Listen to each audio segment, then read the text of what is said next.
Hello everybody, my name is Dakota Dunn, and welcome back to Dun After Dark. Today, we're going to be covering a Brothers Grimm classic, Rapunzel. Now, this is a bit of a tone change from my previous videos on Edgar Allan Poe, but I like fairy tales, and honestly I think it kind of works in a weird way. Anyways, as for my personal experience with Rapunzel, I love the Tangled movie, and I've loved it since I was a kid. But I'm not super familiar with the original fairy tale itself, so this should be fun to read through. Anyways, grab yourself a drink, I'm having a nice tea, and join me as we cover the Brothers Grimm Rapunzel. There were once a man and a woman who had long in vain wished for a child. At length, the woman hoped that God was about to grant her desire. These people had a little window at the back of their house from which a splendid garden could be seen, which was full of the most beautiful flowers and herbs.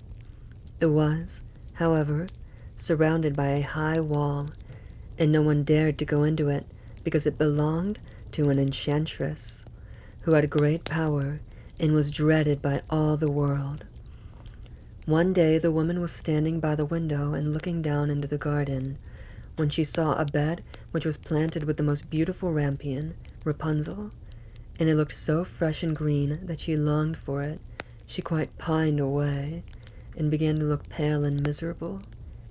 Then her husband was alarmed and asked, "What ails you, dear wife?" "Ah," she replied, "if I can't eat some of the rampion, which is in the garden behind our house, I shall die." The man, who loved her, thought, "Sooner than let your wife die, bring her some of the rampion yourself, let it cost what it will." At twilight, he clambered down over the wall into the garden of the enchantress, hastily clutching a handful of rampion, and took it to his wife. She at once made herself a salad of it, and ate it greedily. It tasted so good to her, so very good, that the next day she longed for it 3 times as much as before. If he was to have any rest, her husband must once more descend into the garden. In the gloom of the evening, therefore, he let himself down again, but when he had clambered down the wall, he was terribly afraid, for he saw the enchantress standing before him. "How can you dare," she said with an angry look, "descend into my garden and steal my rampion like a thief? You shall suffer for it." "Ah," answered he, "let mercy take the place of justice. I only made up my mind to do it out of necessity. My wife saw your rampion from the window and felt such a longing for it that she would have died if she had not got some to eat." Then the enchantress allowed her anger to be softened and said to him, "If the case be as you say, I will allow you to take with you as much rampion as you will. Only I make one condition. You must give me the child which your wife will bring into the world. It shall be well treated, and I will care for it like a mother."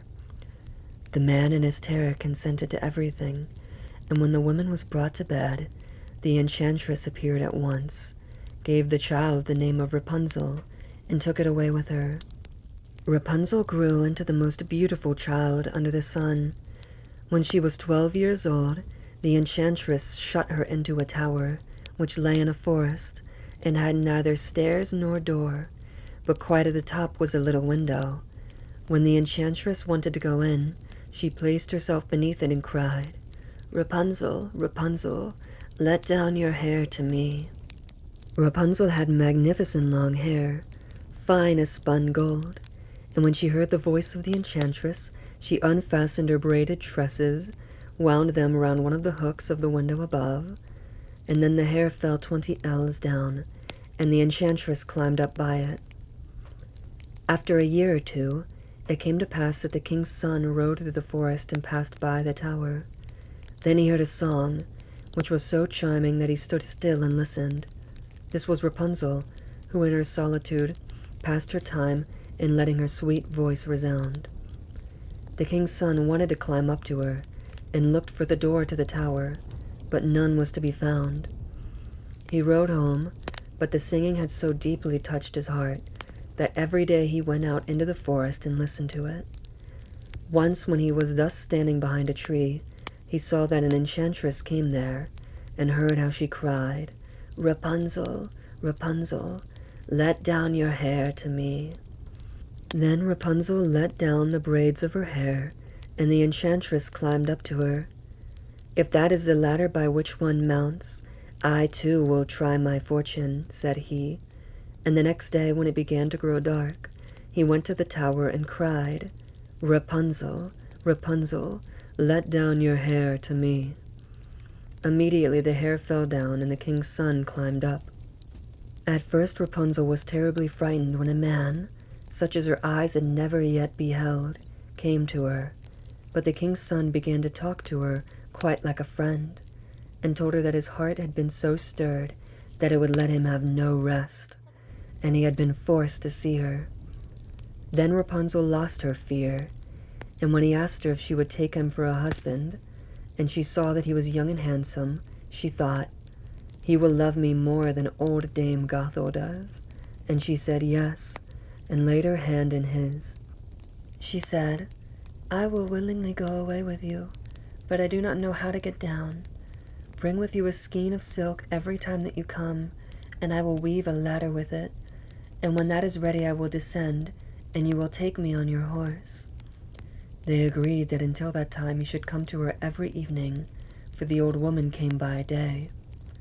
The enchantress remarked nothing of this, until Rapunzel once said to her, "Tell me, Dame Gothel, how it happens that you are so much heavier for me to draw up than the young king's son. He is with me in a moment." "Ah, you wicked child," cried the enchantress, "what do I hear you say? I thought I had separated you from all the world, and yet you have deceived me." In her anger she clutched Rapunzel's beautiful tresses, wrapped them twice around her left hand, seized a pair of scissors with the right, and snip, snap, they were cut off. The lovely braids lay on the ground.